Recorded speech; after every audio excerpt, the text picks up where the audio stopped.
So I think I'm just going to have to start again. Sorry about that. Okay. Good evening, everyone. My name is Oktay, and I'm from the Sport Solidarity with the People of Turkey campaign group here in the UK.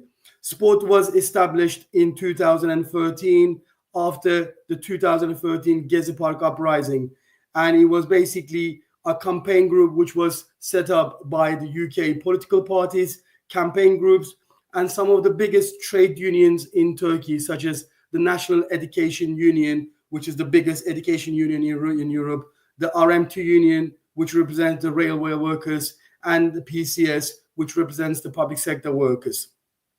Now, I'm honored to be chairing this discussion tonight, bringing together voices from the UK, from Turkey, and Europe to address the emerging, the escalating threat to democracy, human rights, and civil liberties in Turkey. And now, even as we speak, political opposition, trade unionists, journalists, and civil society organizations are facing an increasing amount of repression in Turkey. Arrests, media censorship, and political purges have become tools to silence many in Turkey. But it's important to remember that this is not just an issue for Turkey. It's a global struggle for democracy and human rights, which is why international solidarity is so critical, and which is why we will have speakers from across Europe tonight to discuss the issue of democracy in Turkey and to look at how we can build solidarity. I have a very distinguished panel of speakers today.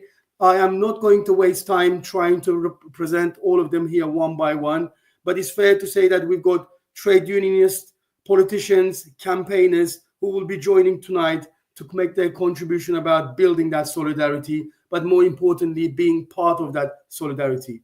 And we will also have speakers from Turkey who will share their insight as to what's been going on. And I think that's going to be very, very important, especially for those of us living in the UK, living in the Europe, to kind of find out. I mean, only yesterday we found out that with the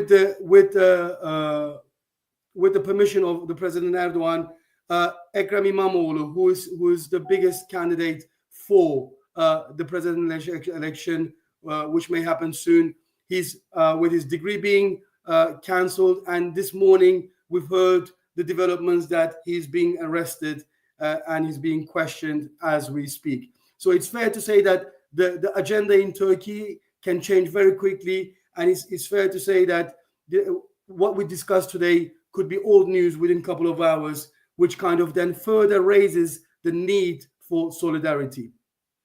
Now, before I continue, I'm going to introduce my first speaker. So our first speaker is going to be Baroness Kristina Blower. Now, I am proud to say that Baroness Kristina Blower is a member of the Sport Steering Committee. She's a trade unionist, she's a campaigner, and Kristina has a wealth of experience in defending workers' rights and democratic freedoms. And it's fair to say that Turkey has definitely been one of those countries that she kept a very close eye on, as well as advocating people's rights and workers' rights in this country. So before I say much, I'm just going to hand it over to Kristina. Kristina. Oktay, thank you very much, and good evening. And I'm delighted briefly to join this rally called by Support the People of Turkey, which does such excellent campaigning work and keeps us all informed about what's happening on the ground in Turkey. And as Oktay says, we know the ground can shift very quickly in Turkey, the way things are over there. So as Oktay said, I'm a backbench Labour peer. I do not speak for the party, much less for the government, but I do seek to influence ministers where I possibly can. But I think that those of us at this rally know that there have been significant problems with democracy in Turkey under the current government. There have been these problems for years, and getting the British government to speak out is no easy task. Turkey is seen, of course, as a key and important NATO ally. And geopolitically, Britain has been keen to remain close to Turkey, and I don't really see that changing. Although it may be that what we're seeing on the streets in Turkey tonight might force them at least to say something. There are, of course, voices in Parliament who speak out from time to time, but they are often muted. And mainstream press coverage of Turkey is pretty much mostly absent. Although, as we're going to hear throughout the course of this rally, not today. The BBC is covering these very big stories from Turkey today. And just before I say a word more about that, I just want to say something about femicide, about violence against women and girls, which is frankly a problem absolutely everywhere, as of course we all know, and but we know that it's a particular problem in Turkey because some of the pronouncements made by Erdogan have often seemed to inflame this. And we know that the British government is keen to talk about reducing violence against women and girls, but it can't just be that it seeks to do that here. It has to seek to do that everywhere that violence occurs against women and girls, whether that's here, whether it's in Turkey, or whether it's elsewhere. And so now on to the big story of today, which is, of course, that as this rally airs, there's been the detention of key opposition politicians in Turkey. We know that the removal of mayors in Turkey has been ongoing for a long time, but now the detention of the Istanbul mayor Ekrem İmamoğlu, and he is a key opposition figure, and this cannot go unchallenged. So I do encourage everyone who is on this call, if they're in Britain, to write to their MPs. I've already written to the Europe Minister to say that Britain really must speak out on this. We know, for example, that the German government has already made a very strong statement about the ferocity with which the forces are moving against people demonstrating in favour of Istanbul's mayor.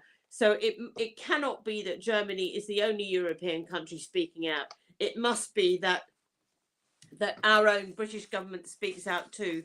But as Oktay says, it's also important that we speak out through our unions to make sure that there is a very strong response from our own TUC.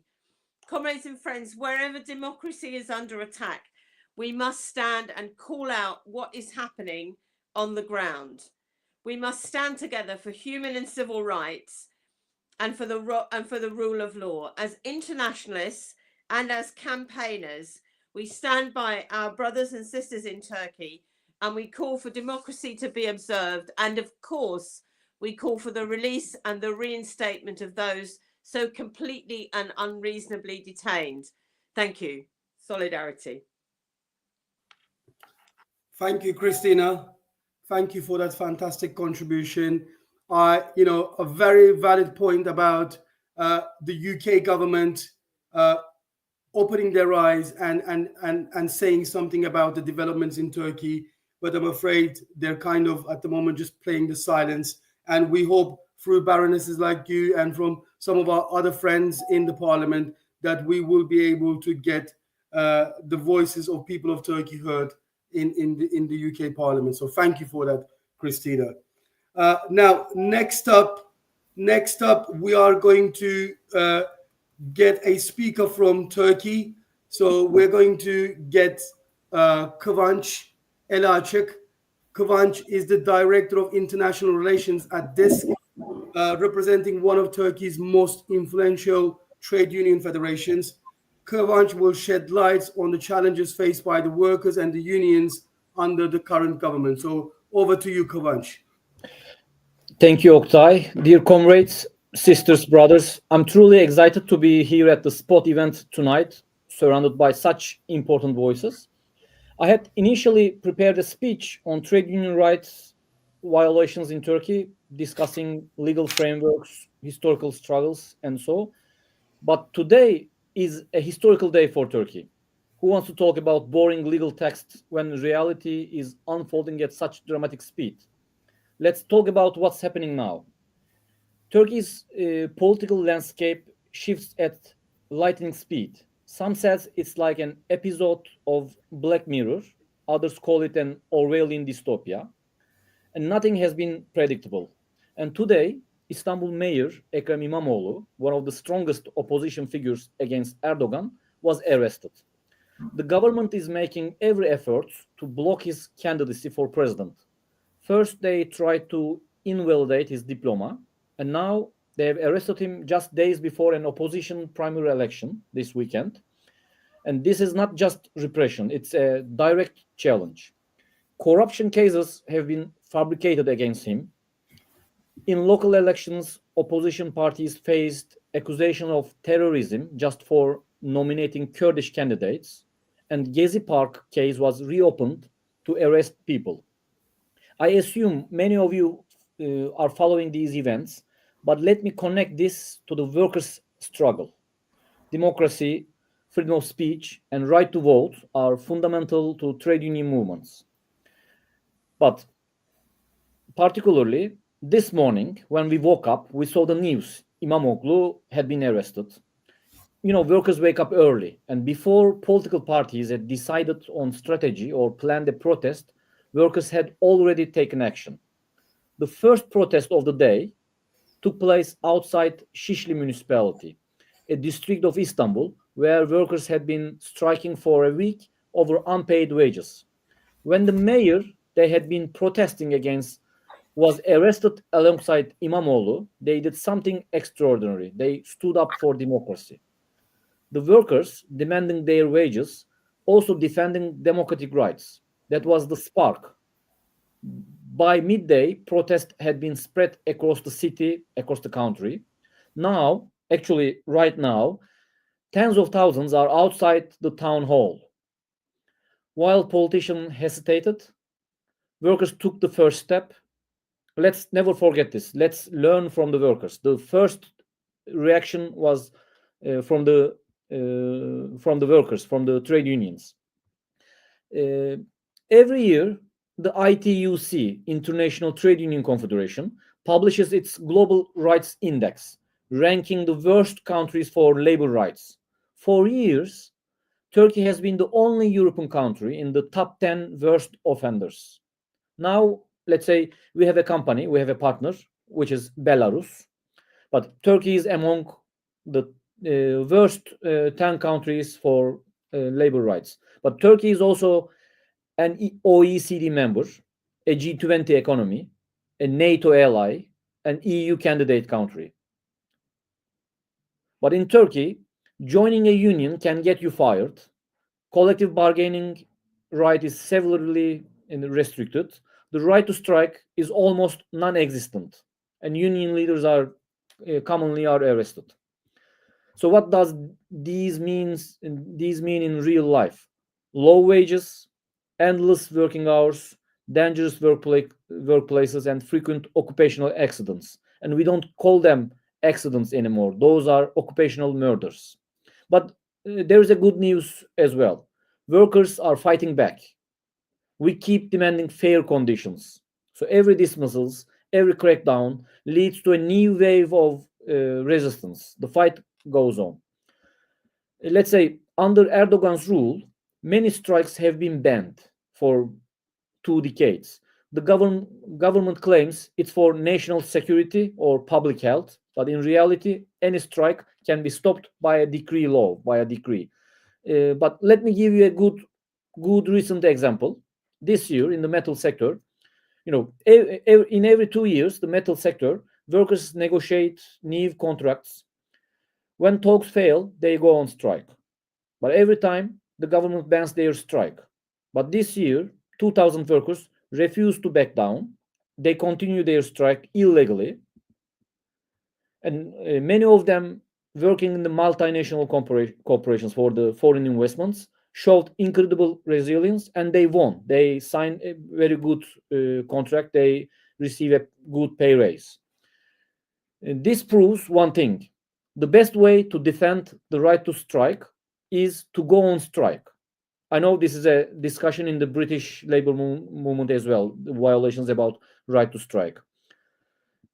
Turkey is becoming the China of Europe. Many multinational companies relocate their factories from Western Europe to Turkey to exploit cheap labor and weak regulations. they do things in Turkey they wouldn't dare to do in their home countries. So let's say before I conclude, this is the kind of panorama from today and generally from our labor movement. Before I conclude, I want to thank Spot and everyone here tonight.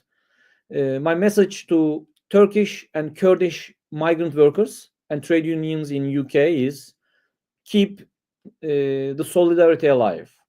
Turkey's workers are fighting every day against injustice. We are fighting for fair pay, for democracy, and we need you to stand with us. Let's not just watch history unfold, let's shape it. Let's raise our voices together. From Istanbul to London and from Turkey to the world, solidarity forever.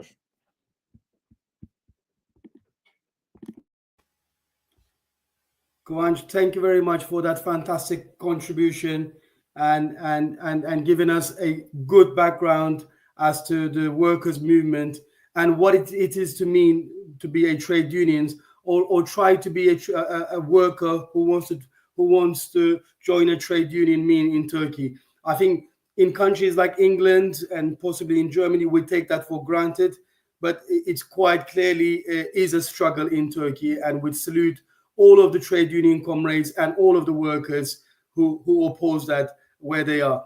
You've mentioned an important point. You've talked about strikes being banned. Luis, I don't think we've never heard one of our unions strikes being banned because of national security. And I know that in Turkey over the last 10 years, there was about 13 strikes which were cancelled and which were basically banned, affecting almost over 200,000 metal workers.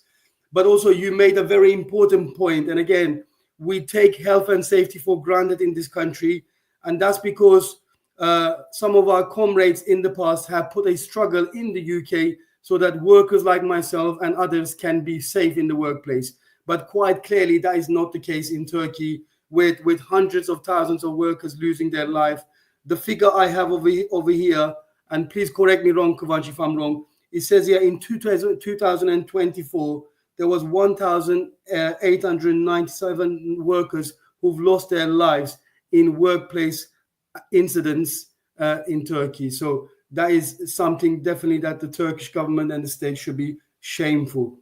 And talking about workers, we are going to move on to our next speaker, and we are going to invite Özlem Temenna in a minute. Özlem is from the Birteksen Solidarity Campaign.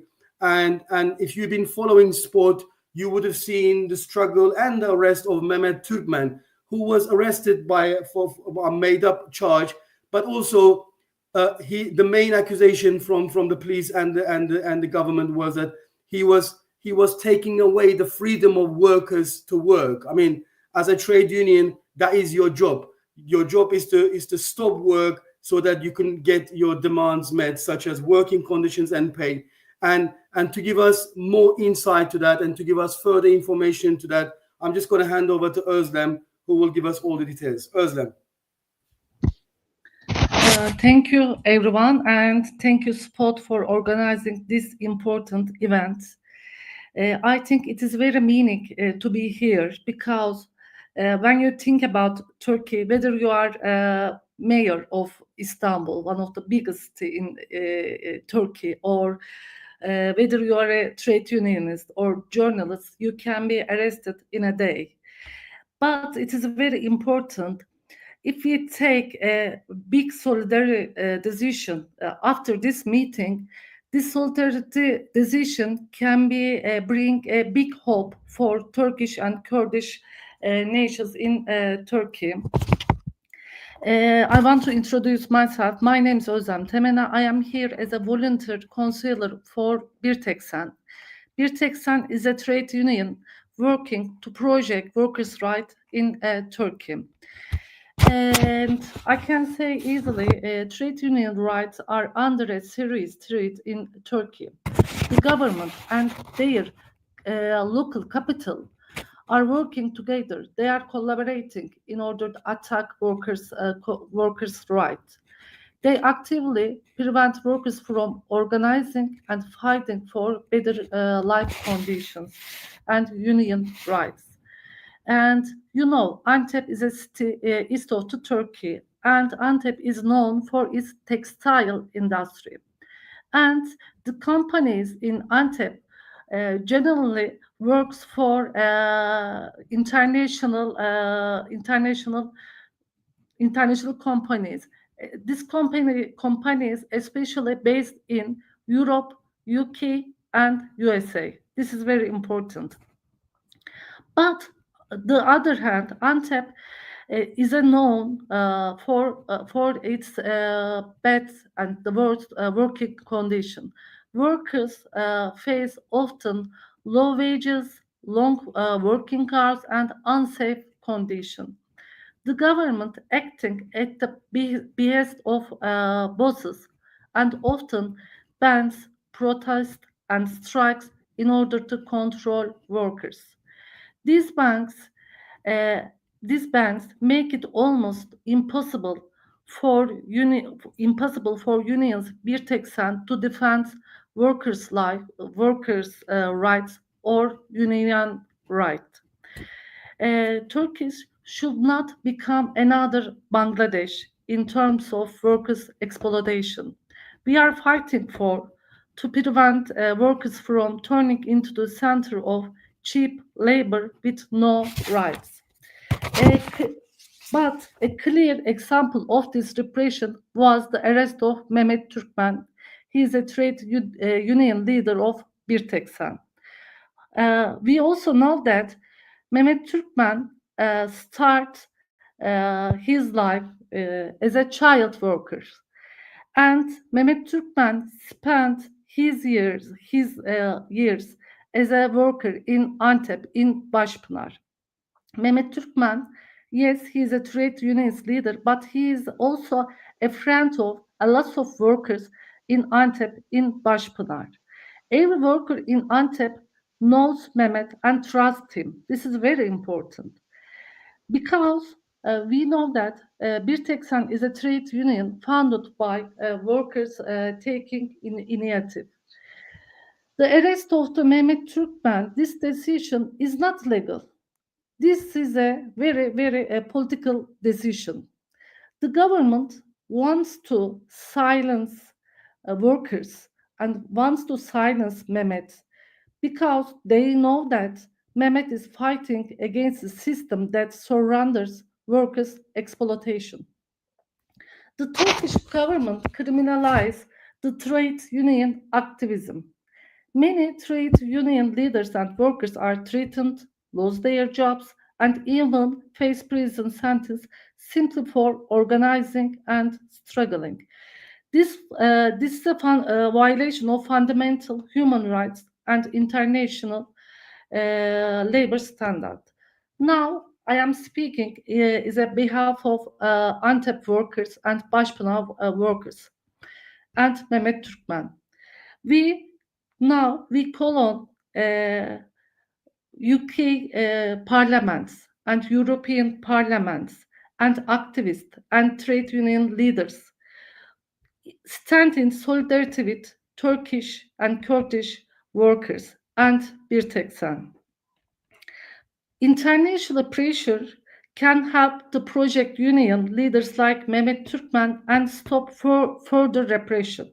You can help by raising awareness, speaking out against these abuses, and supporting campaign for his release. And how you can take your action? We call on you to take these following actions. Please raise this issue in your parliament. And please call Turkish authorities directly and just asking, why did you arrest Mehmet Türkmen? Why did you ban workers' protest in Antep? And this is very important. And we need also international repression for international clients of Antep Başpınar. The right to organize and protest is a fundamental right. No workers should be arrested for defending these rights. We must not allow trade unions to be silenced.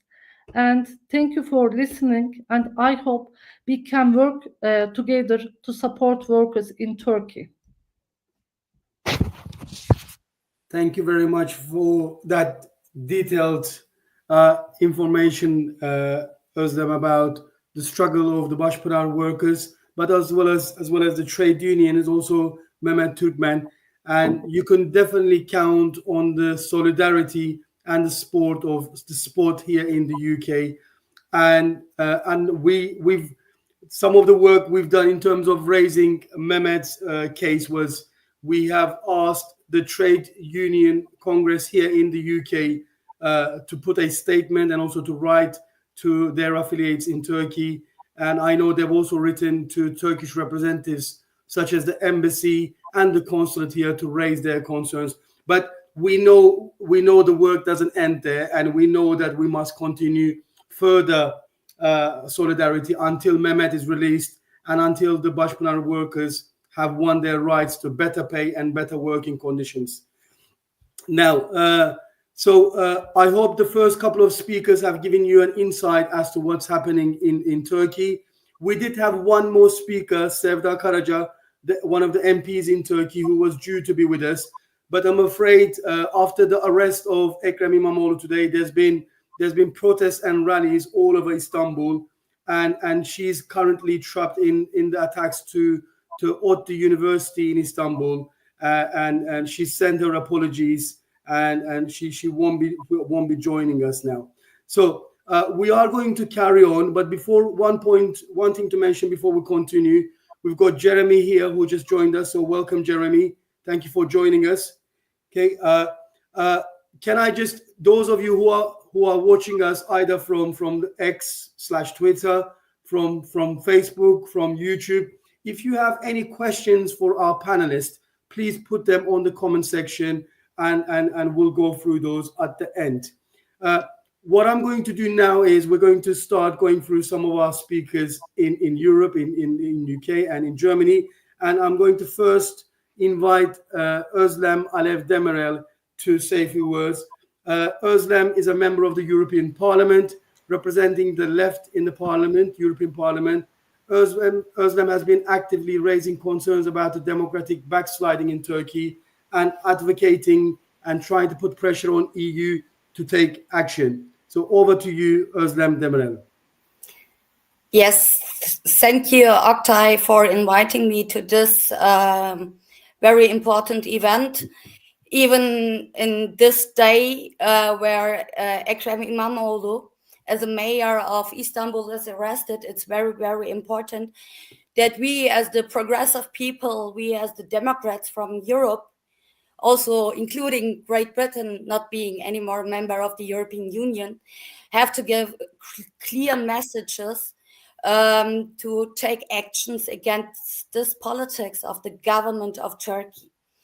Let me say it's not surprising for persons like us who dealt with the developments in Turkey in the last times, in the last months.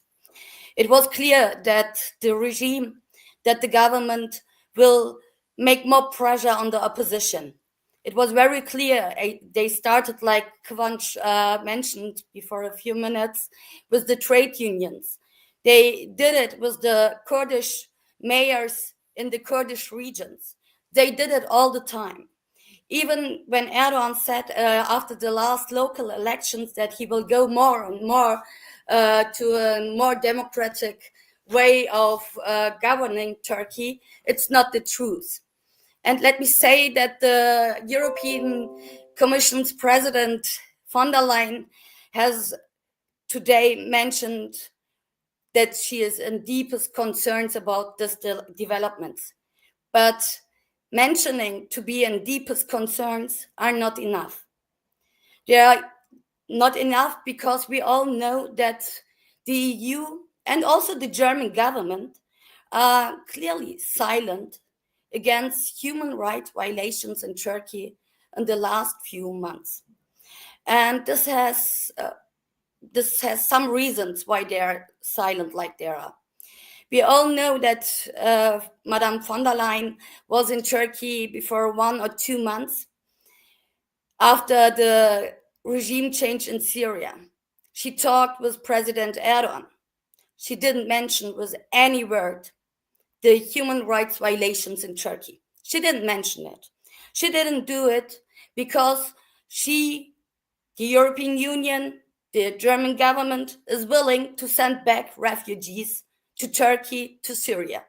So she is dealing for it. She is giving money for it. But the refugee deal is not the only reason why the European Union or the member states of the European Union are acting like they are acting. They are doing it also because of the geopolitical role of Turkey, especially in these times where we are discussing about the reorganization or the restructure of the Middle East. They all know the role of Turkey for this developments in the Middle East. And this is the reason why even the General Secretary or the Secretary General of the NATO last week explained that the European member states have to put away their problems with Turkey and work together more deepen, have to get closer with Turkey for the future. And let me say, this is the hypocrisy of the Western governments, of the NATO, of the European Union, and this is not acceptable for us.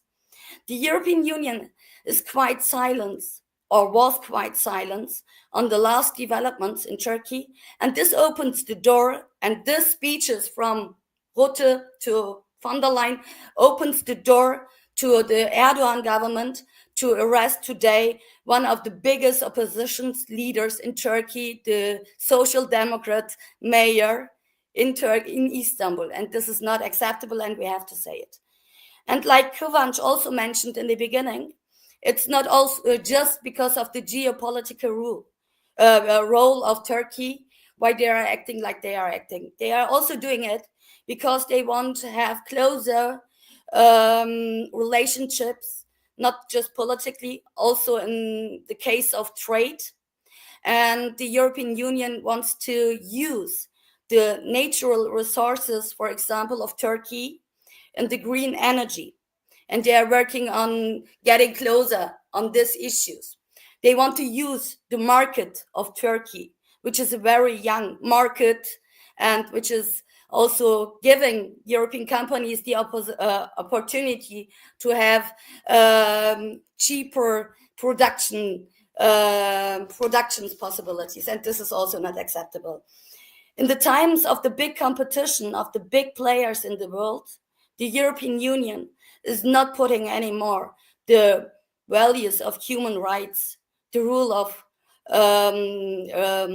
law in front of the discussions in the relationships with Turkey, because they are looking on their own geopolitical interests, and this is not okay. I want to say that I was never one person who believed that the European Union or the Western countries will bring democracy to Turkey. But the role we can play in this development is stopping our governments, the countries of the European Union, to go on with this politics, giving the government in Turkey, the Turkish Erdogan regime, the possibility to get this pressure on the opposition. We have to stop this developments of the last months. We have to stop the refugee deals. We have to stop the NATO deals. We have to stop the European Union's deals with the Erdogan regime to get or to bring the people, the opposition in Turkey, in the position that they can do their own struggles for a better Turkey, for more democracy in Turkey. And this is what I wanted to underline. And to get this, to get the governments of European Union more to a politic which is based on the declared, self-declared values, the only possibility is bringing the trade unions in European Union, bringing the grassroots movements in European Union, bringing the progressive voices of European Union, being louder, being on the streets and fighting against this hypocrisy of the governments in our member states. And this is the reason why I always underline, also in the European Union, your deepest concerns are not enough. We have to take actions, and there are a lot of possibilities for the European Union to take action. The first one was stopping the dirty deals. Özlem, thank you very much for that. I think that was a quite insightful information when it comes to how and why the EU is almost turning a blind eye on. And I think you made some fantastic points. I think everyone knows EU's shady deal with Turkey on the refugees. And it's fair to say that those same refugees, as Kıvanç mentioned, they are being exploited as, again, what you said and what Kıvanç said, exploited as cheap labor, which is now becoming more attractive to European countries. And I think that if there is anything that can show the true face of the EU, I would probably say it's that statement. And I think that's a really, really good point that you've made over there. And also the geopolitical movement, the shaping over there, the restructure over there. And again, I think it's fair to say not just EU, but even the UK are countries who are tied behind Turkey and well, wanting Turkey to do the dirty job for them while they get their interest. So that's some really, really good points. And thank you very much for that. Now, I am expecting some questions. I'm hoping that we can have some questions to discuss, but I am going to very quickly move on to our next speaker. Now, our next speaker is someone who has been the friend of the Turkish and Kurdish communities here in the UK, in London, and especially in North London, as well as being a voice for the struggle of our communities here in the UK as well as in Turkey. So I want to introduce Jeremy Corbyn, who is the former leader of the Labour Party. He is a long-standing advocate of human rights and social justice. Jeremy has been a vocal supporter of not just the Turkish-Kurdish issue, but as well as the international solidarity issue around the world. And I'm proud to say that he's a friend, he's a comrade, and he's here with us today. So, Jeremy, over to you. Thank you, Oktay. Can you hear me fine? Yes, we can. Yes. That's excellent. First of all, thank you very much for inviting me. And apologies, I missed the first few minutes of the meeting. I'm in Parliament at the moment. I was in the chamber voting against the removal of the winter fuel allowance as a universal benefit for all older people. I'd also want to put on record my thanks to you, to Spot, for all it does, and also particularly to the NEU and the great work that's done by Louise and others in the NEU as giving real solidarity all around the world. The NEU is a great example of a union that takes its international solidarity duties very, very seriously indeed, as all unions should, because the issues we all face are global as well as local, and we should always be aware of that. And the area I represent in North London, Finsbury Park area, is a combination of people from many parts of the world. There are over 70 different languages spoken in my constituency. And as you know, there are very large Turkish and Kurdish communities there. And next Sunday, we'll be celebrating Nowruz in Finsbury Park, as we do every year. And it is a very strong and vibrant community and has shown solidarity over very many years to people going through terrible times in Turkey. I recall in the 1980s being asked to visit Turkey as part of a delegation in solidarity with the trade unionists from DISK who were on trial, but also the many other groups that were on trial at that time, including the local authority in Fatsa, Devyol, Devsol, many other people and unions. And I've been to other trials at various times in Diyarbakir and other places. And so it is about solidarity that is so important, and that is why we're meeting today. When I heard yesterday that for reasons that it's very hard to comprehend, don't worry about that noise in the background, it's just a bell for the ending of the session in Parliament.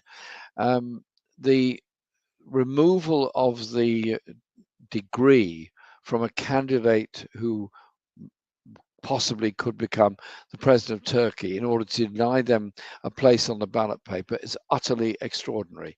First of all, I did not appreciate that you had to have a university degree in order to be a candidate to be president. It seems to me a denial of the democratic rights of everybody. Surely to goodness, a democracy should be open to anybody, whatever their education, whatever their background, appearance, nationality, or anything else, to become a candidate. It's utterly absurd. And so my solidarity tonight with all those that are demonstrating all across Istanbul, because their voice for democracy is a very, very important one. And I hope, obviously, that decision can be reversed. I suspect it will only be reversed if there are enormous demonstrations and enormous pressure put on. But it's also about the imprisonment of individual trade unionists, as Oslam and others were pointing out, that trade unionists that are jailed because they speak up for their members, teachers that are jailed because they're teachers, judges, journalists, and so many more that are jailed because they're an inconvenience to somebody. Well, a democratic society means you have to speak up in defense of and support each other. And that's the whole point of tonight's meeting. It is about that sense of solidarity. And so there's two other areas I want to just mention. All across Europe, refugees are being demonized by the far right as being the cause of all the social problems. In Britain, we have the Reform Party led by Nigel Farage, which is busy claiming that anyone that comes on a small boat from Calais is somehow or other the cause of the housing crisis, the shortages in education, in the health service, and everything else. It is utter and complete nonsense. What causes those crises, those shortages, is an economic system that protects the very richest and expects the poorest to pay in order to achieve those services. So it is about redistribution of wealth and power in our society. And that's why oppressive regimes always pick on the leaders of organizations. They pick on trade unionists, they pick on journalists, they pick on writers, they pick on activists. And that is exactly what is happening in Turkey. That's why the solidarity is so important.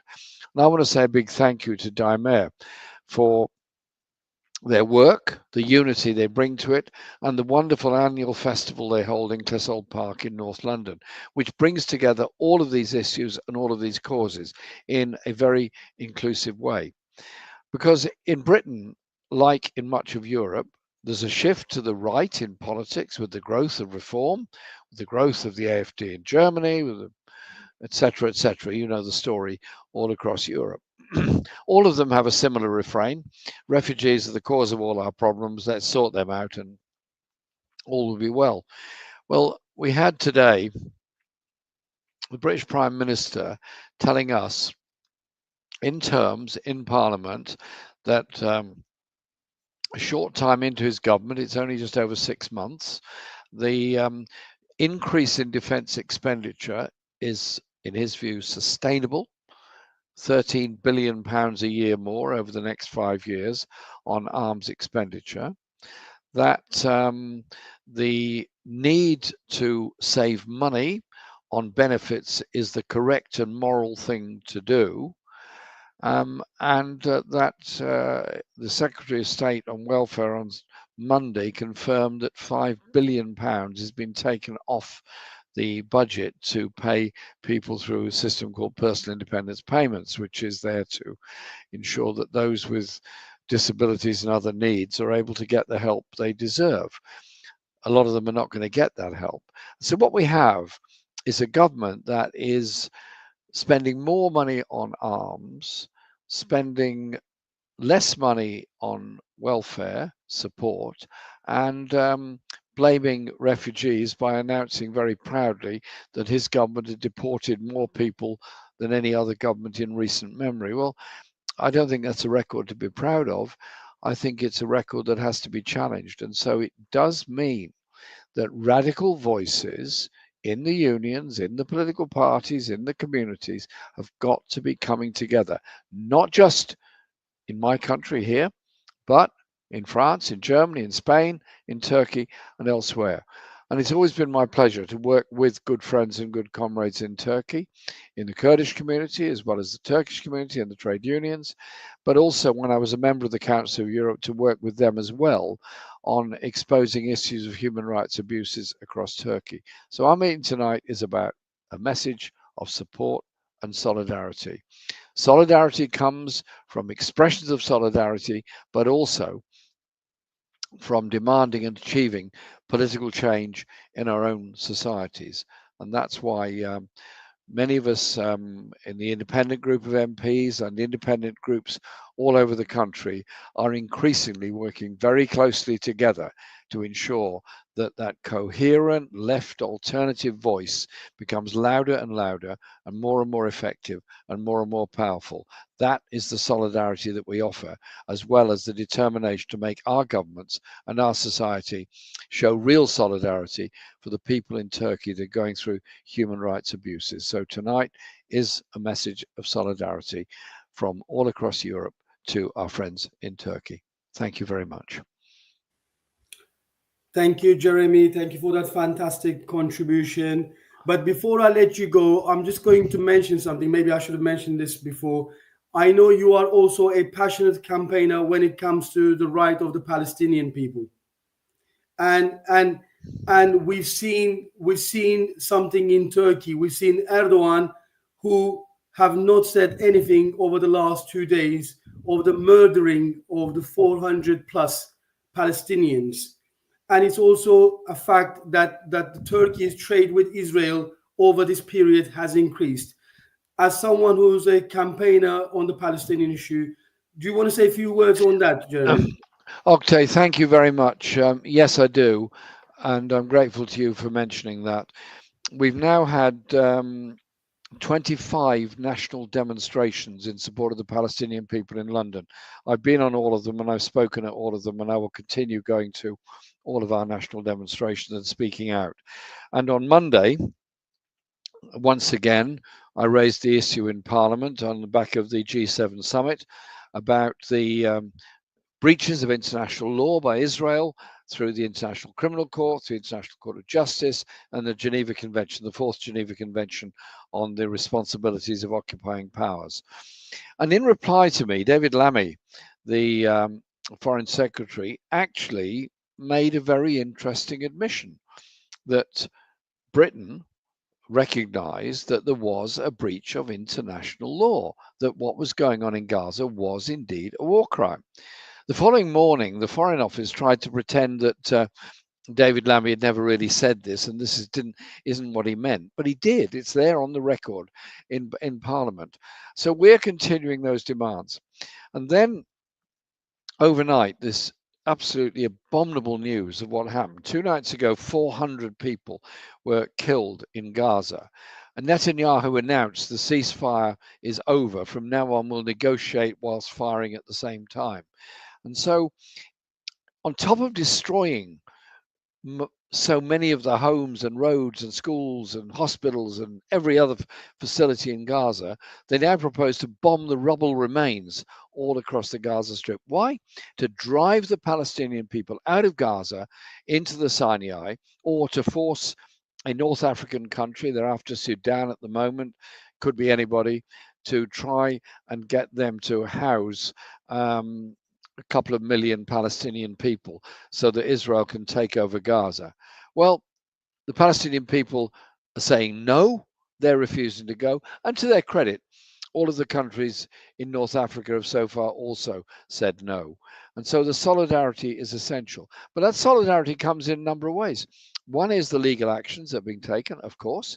2 is the demonstrations, which we're doing, of course. The third is of what our governments do over trade with Israel. So the fundamental demand that we're making here in London, in Parliament, is an end to the supply of weapons and arms to Israel. And the Royal Air Force Base at Akrotiri in Cyprus is a staging point, both for overflying Gaza and for the delivery of military equipment to Israel, into Tel Aviv. And so, as Nelson Mandela always said, Our freedom will never be complete until the Palestinian people are free. I think we all need to adopt that message from Nelson Mandela in our work and ensure that we continue to show total solidarity with the Palestinian people to bring about peace in the whole region. That is what we're doing. Thank you, Jeremy. Thank you. And you know, and I think we all agree with those words, and we all share your sentiments as well. So, and I think a valid point is about to build international solidarity. We have to build the solidarity and the struggle where we are, in our schools, in our workplaces, in our neighborhoods. And I think once we do that, we know that the international solidarity will be more possible, and it will be much stronger and more meaningful. So thank you for that fantastic contribution. So I'm just going to hand over very quickly to see if there are any questions. I don't see any questions. A couple of comments which I will share in a second. And I'm just going to pass on to our final speaker, who have been waiting very, very patiently, Louise, I must say. You know, as a teacher, a primary school teacher, you've done really well over there, Louise. So very impressed.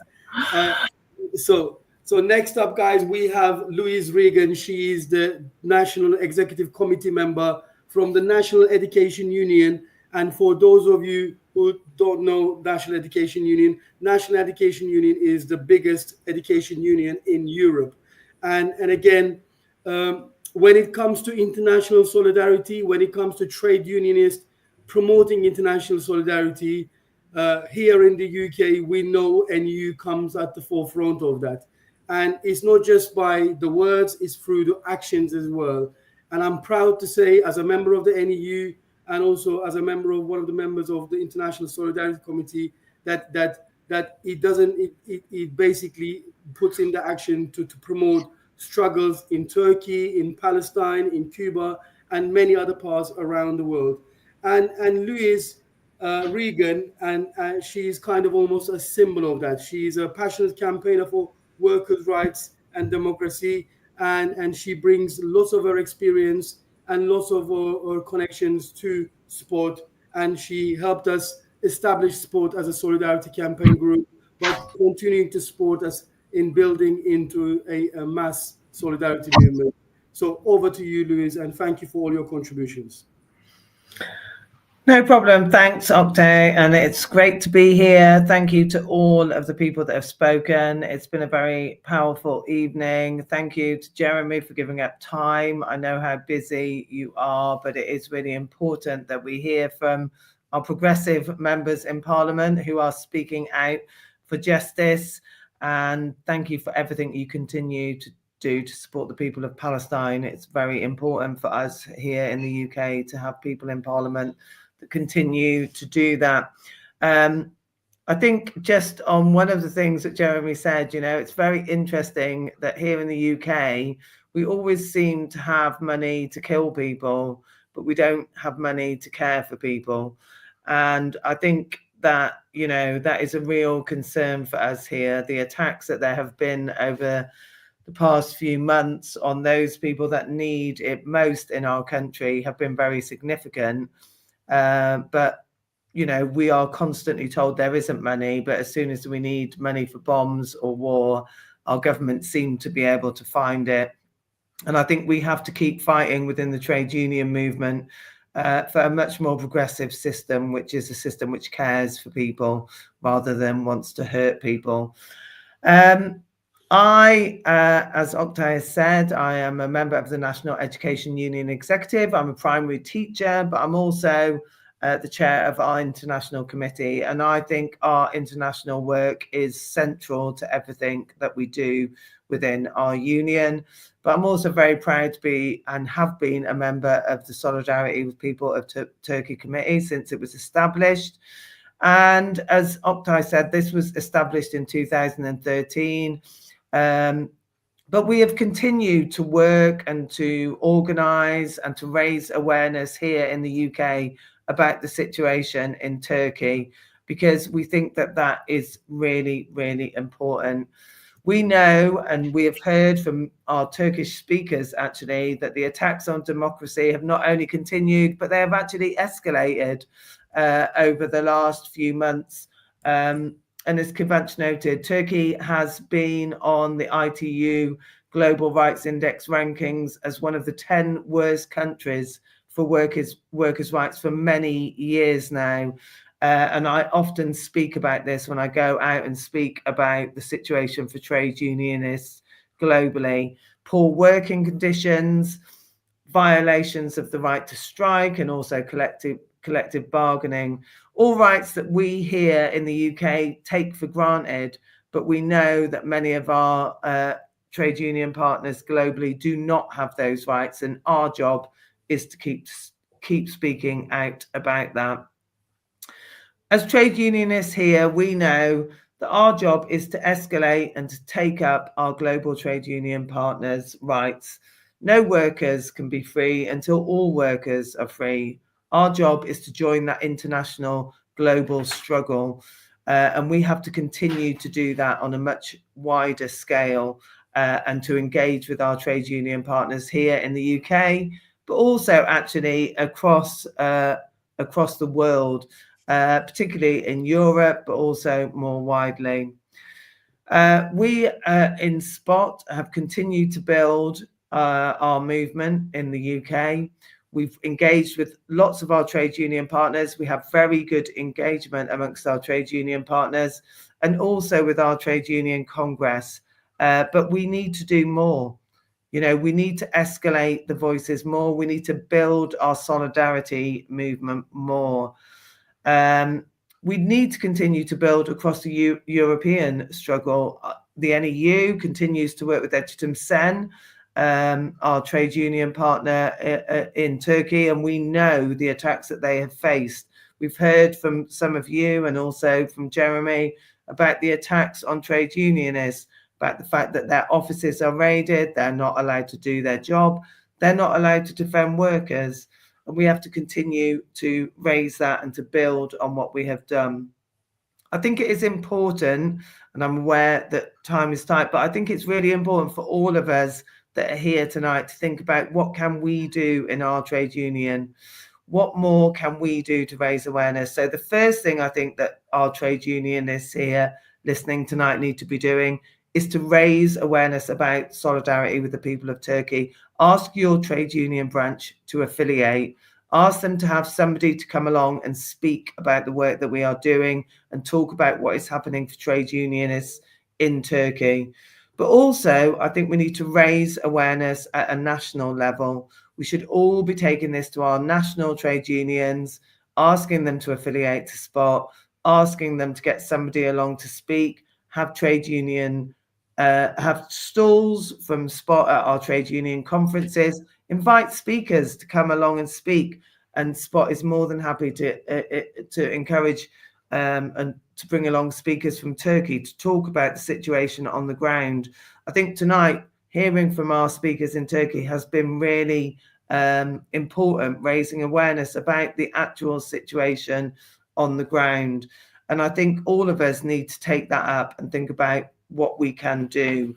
And the final thing I would say is this: I think it's really important from this meeting that we send our solidarity to all of those on the streets in Istanbul tonight, to say to them that we stand with you, that we are with you. We will continue to fight with you for justice. We will continue to fight with you in your struggle for democracy. And we are not going to be silenced. We'll put pressure on our government and on other governments and on people globally to take up this struggle, because every worker has a right to justice and to freedom. Thank you. Thank you, Louise. And I think that was just a fantastic ending. So really, really, really positive and really good one. Thank you for that. And I think you just made it very clear. Yes, the solidarity that we get from our friends in the trade union movement is important, and we are grateful, but we want to build that, and not just here in the UK. We want to build that in Germany. We want to build that in France. We want to build that across the Europe, because we know that the struggle of a worker in Turkey is also our struggle, and until unless we fight for each other's struggle, okay, we are not going to create the world that we all want and deserve. So that's going to be very, very important. Now, I'm just going to look to see if there are any questions. I cannot see any questions. Just to let you know, guys, in terms of the number of people who've been watching us, I would say we've reached nearly 600 people. So there was about 500 strong people live on the X Sport X account watching us, as well as people on YouTube and Facebook. So fantastic turnout tonight. I'm just going to see now, while we are waiting, guys, to see if there's any questions. Does anyone want to make one final contribution before I summarize everything? I think Kivanch said he would like Kivanch, to. yeah, go on, Kivanch. Thank you, Oktay. I would like to take a moment to thank all participants. Let's say Özlem, Temenna, and Louise are our partners, comrades in the trade union movement, and we consider Özlem Demirel as our voice in the European Parliament. But also Jeremy Corbyn is a very respected figure in Turkish political environment as well. So he mentioned his solidarity campaigns in the past about Fatsa. So I believe he met with the family of then Fatsa Mayor Fikri Sönmez. So there was a wave of other detentions, imprisonments recently, and his son, Naci Sönmez, was among the prisoners. So he was the son of Fikri Sönmez, is in the leadership of DEM Party nowadays, and he was arrested together with a good friend of Spot and Daimer, Sema Barbaros. So she's the leader of Labour Party of Turkey in Istanbul. So I just like to remind those comrades, Naci Sönmez, Sema Barbaros, and many others. So this reminder says history continues, but so does our fight for justice and democracy is going on. Thank you. Thank you very much. Thank you very much, Kivanch. A really good contribution. Anyone else wants to come in? Well, I think if no one else wants to come in and I don't see any questions, we must have all said the right things, guys. So that's really, really good. Oh, one question to Jeremy. Sorry, Jeremy.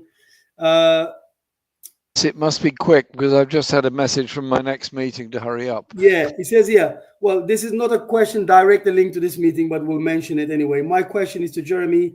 Everyone is so worried about the cuts to sickness and disability benefits. People are so worried. How can we oppose this in the parliament, or how will this be opposed in parliament? For those who are unaware, the government announced on Monday they were going to reform DWP welfare benefit system, and made quite a long statement about it. And the important part was buried on page 4 of the statement, which was that the intention of the government was to save £5 billion from the DWP budget by reforming personal independence payments, which are payments that are made on application, and they're quite hard to get for people with special needs and disabilities. The statement was inaccurate because they also included in the statement the expenditure of £1 billion on work-related schemes for the future, which means the real cut in the PIP, personal independence payments, is actually £6 billion, not £5 billion, even bigger. And obviously, I opposed it, as did other colleagues in the Independent Alliance group of MPs, as did the SNP, Plaid Cymru, Green Party, and so on. A small number of Labour MPs did oppose it. There was no vote taken, and there won't be a vote probably until after the financial statement. So we need to be very strong in our opposition to this, very strong in our demands that there be no cut in personal independence payments. And as other speakers have said, if they can find £13 billion more for weapons of war, then why are we cutting benefits to do that? All of us pointed out that the introduction of a wealth tax would easily pay for both the restoration of two-child benefit, the ending of the limit on benefits to the first two children in a large family, and also retain the winter fuel allowance and prevent it being any cut in personal independence payments. And so those are the demands we're making. We will make those in Parliament, of course, but it's what happens outside that's so important. And it is about people coming together in all communities, and that coming together over Palestine in solidarity with unions, in solidarity with those people that are suffering because of the PIP threat, that is creating a much bigger, very vibrant, independent political movement in this country. And I'm traveling all around the country all the time at the moment, doing meetings in many places about our books on arms trade and other things. And I tell you what, the response is amazing. People are looking for a voice for change. Let's make sure we can provide it. So obviously I'll be talking to you further. I'm very happy to work with you and listen to what you have to say. And also big thanks to Louise for making sure that this meeting happened, or at least it got me there anyway. And I've got a huge respect for her and the union, and of course for your good self, Oktay. Thank you, Jeremy. Thank you, Jeremy. Let's build that movement together, Jeremy. I think we all can play a part in this. Absolutely. And I think we will be more than happy to be part of that movement. Thank you. We'll try to build. Just to kind of summarize before we end. Excuse me, I'll go now. Is that okay? Yeah. Thank you, Jeremy. Thank you for being here. Really appreciate it. Thank you. Thank you, Özlem. Lovely to see you as well. Okay. So I'm going to try and summarize everything that was spoken tonight, but I'm going to start with, I think, an important quote that Özlem from Turkey mentioned. Özlem kind of summarized the whole situation. She said, no matter who you are, you can be arrested in one day. And I think that's a powerful statement to make, to understand the status of democracy in Turkey. And I think that's very important. And in that, we have discussed lots of issues. We've discussed attacks on the workers' rights. We attacked, briefly, we mentioned the femicides in Turkey, the killing of women, and so on. And I know Christina mentioned that. We mentioned where Turkey stood internationally when it comes to workers' rights in ITUC, OECD, and so on, as a country who's trying to join the EU. But we also talked about Turkey's attack on both, not just workers, but on mayors, on democratically elected mayors. Maybe we didn't set a figure, but it's worth mentioning that since March 2004 local elections, 12 mayors were removed from their position and replaced by representatives from the government. So it's important to mention that. But we also mentioned how the EU was turning a blind eye on the developments in Turkey, and not just Turkey, but even countries like the EU, because of deals around the refugees, because of the restructuring of the Middle East, and because of what is now becoming Turkey becoming the headquarters of almost the cheap labor in Europe, becoming another Bangladesh or as Kıvanç said, another China, which is the case. Now, but it's also important to raise that we didn't just talk about the issues in Turkey. We talked about solidarity. And I think that word solidarity is quite powerful. And we talked about how we can take solidarity to our workplaces and to our schools and to where we are. And I know Louise gave some really, really good examples. And I feel like these examples don't just apply to us here in the UK, but also applies to everyone around Europe. And I think we all have a duty to do that. If there's one thing that needs to come out from this meeting, is not just about the issues on Turkey and feeling pessimistic and feeling like nothing is going to change. It's about being hopeful, because they might have their attacks, but we have our solidarity, and we have to try and build that solidarity. And I think every worker, every student, and every person, individual, has a role to play in that, so that we can build that solidarity for people of Turkey, for democracy and for their rights. So I want to end here, unless anyone has anything urgent to say. But I just want to thank all of you for being part of the panel today. I think it was a very informative panel. And like I said, we had almost 600 people watching us, listening to us. And we are hoping that the message of solidarity has reached different parts of Europe to build more solidarity with people of Turkey. So thank you for being with us tonight. And thank you to everyone.